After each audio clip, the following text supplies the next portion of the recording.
Salut les copains. Tu cours après le temps. Tu te dis souvent, quand j'aurai fini ça, alors je serai tranquille. Et est-ce que tu as déjà eu l'impression de ne jamais savourer vraiment le temps présent?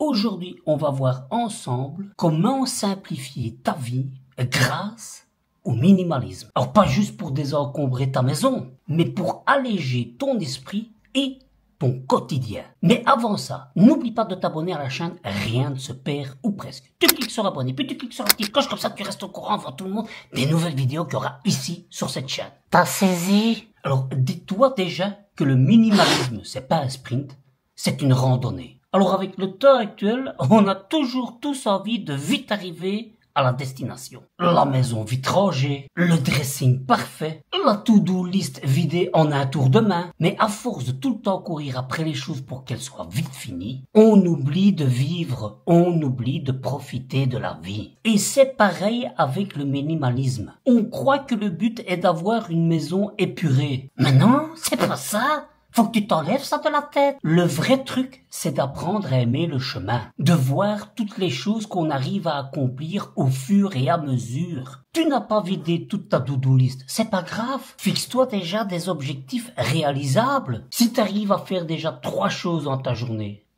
c'est déjà un step où tu peux les éliminer de ta liste. C'est ça la vraie réussite, le vrai succès. Alors respire, savoure chaque pas. C'est pas une compétition. C'est une transformation. Tu saisis la nuance et dis-toi que ton intérieur te parle, même quand tu ne l'écoutes pas. Chaque objet autour de toi te chuchote quelque chose. Une pile de papier non trié, elle te murmure « T'es à la bourre. Quand vas-tu enfin te débarrasser de nous sur ton bureau? C'est quand que tu vas vraiment t'y mettre, fainéant ?» Un jeans trop petit. Il t'écrit « T'as échoué! Ton régime slim fast, on dirait que tu bois tous les jours du maïzena. Arrête! T'es ridicule! » Et tous ces objets qu'on garde au cas où, ils nous alourdissent plus qu'ils nous aident. Alors, s'il te plaît, fais-toi ce cadeau. Entoure-toi uniquement des choses qui te font du bien. Et le reste, dis-lui merci.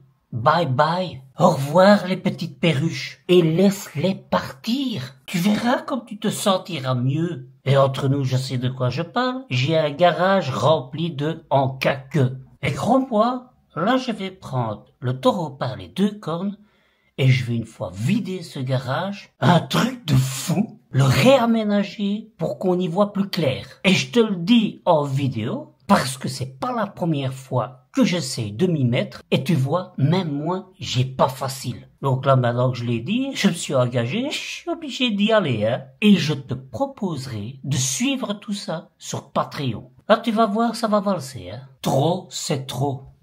Enough is enough. Plus on a d'options, plus on panique. Trop de choix tue le choix. Le matin, devant ton dressing blindé, je suis sûr que par moment t'es paralysé. Et tu te dis, je sais pas quoi mettre. Même chose pour la cuisine. Tu sais, celle qui est pleine d'ustensiles.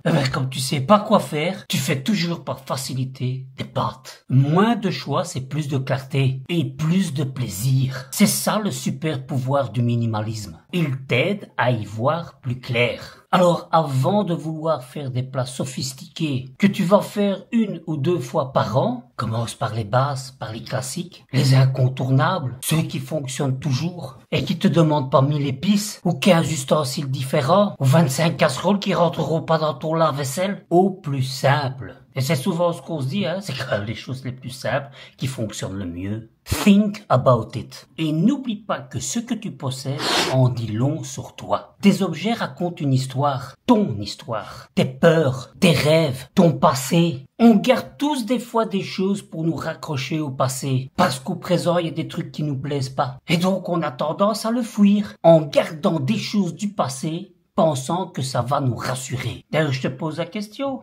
Est-ce que toi aussi t'as peur du vide? Est-ce que tu remplis aussi tous les coins de ta maison pour éviter de regarder à l'intérieur? Un intérieur à double sens. Parce que quelque part, observer ton intérieur, comme ton intérieur, c'est rentrer en contact avec toi-même. Te rencontrer pour de vrai. Et c'est pas qu'on oublie de le faire. C'est que souvent, on a peur de le faire. Alors vas-y, n'aie pas peur. Qu'est-ce que tu crois qui va t'arriver si enfin tu vas à la rencontre de toi-même? Je te pose la question. La seule chose qui peut t'arriver, c'est enfin de voir comment tu es vraiment. Et si tu n'aimes pas, si ça te fait peur, rien ne t'empêche de changer.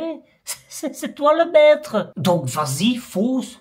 Tu n'es pas tes objets. Alors oui, bien sûr, tes fringues parlent de toi. Enfin, surtout l'image que tu veux renvoyer de toi. Mais est-ce que c'est vraiment toi? Et oui, t'as des codes dits qui tu es. Ou qui tu veux qu'on croie que tu es. Mais est-ce que c'est ça l'important? Parce que tu es quand même bien plus que ça. C'est pas parce qu'à un moment t'avais envie de ressembler à cette personne que tu as forgé comme personnage que tu dois le garder à vie. Tu évolues. Tu changes? Ah ben, donne-toi le droit de montrer ce changement. T'es pas obligé de rester éternellement l'ado rebelle, l'artiste incompris pour toujours. Tu peux lâcher cette image. Tu as le droit d'être autre chose si tu te sens être autre chose. Un peu la version mise à jour, quoi. Et pour ça, le minimalisme, c'est un miroir de ta vie. Parce que quand tu tries tes objets, puis que tu tries tes relations, puis que tu réaménages ton emploi du temps et que tu te plonges dans tes pensées, c'est là que tu te rends compte que tu commences à respirer. Le minimalisme, c'est une vraie leçon de vie. Il te remet au centre de tout. Il t'aide à faire des choix conscients, à dire non à ce qui t'épuise. Et Dieu sait si on n'a pas des choses qui nous épuisent. Et enfin dire oui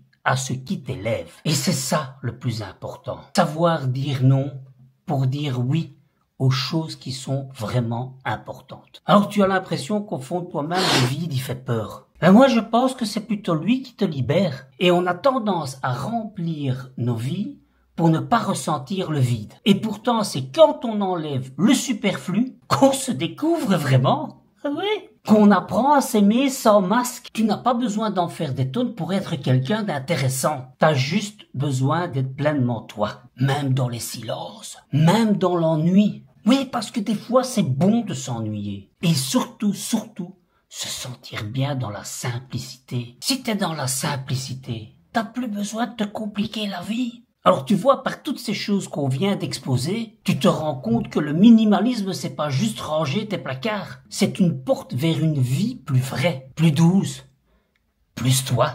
Alors laisse-toi aller, même si tu n'aimes pas la valse. Et comme mon grand-père disait, moins il y a de bricoles sur les étagères, plus dans ta tête, ça c'est clair. Allez, j'espère que ces petits conseils pourront t'aider. Si tu veux en parler, n'hésite pas à me rejoindre sur Telegram. Ça reste quand même le réseau social où je suis le plus présent, où je réponds à tout. Si tu veux en débattre, bien sûr. Et puis c'est aussi le lieu où je partage de temps en temps des contenus qu'il n'y a pas ici sur YouTube. Allez, je te dis à très bientôt pour de nouvelles aventures. Moi je t'attends de l'autre côté sur Telegram. D'ici là, porte-toi bien.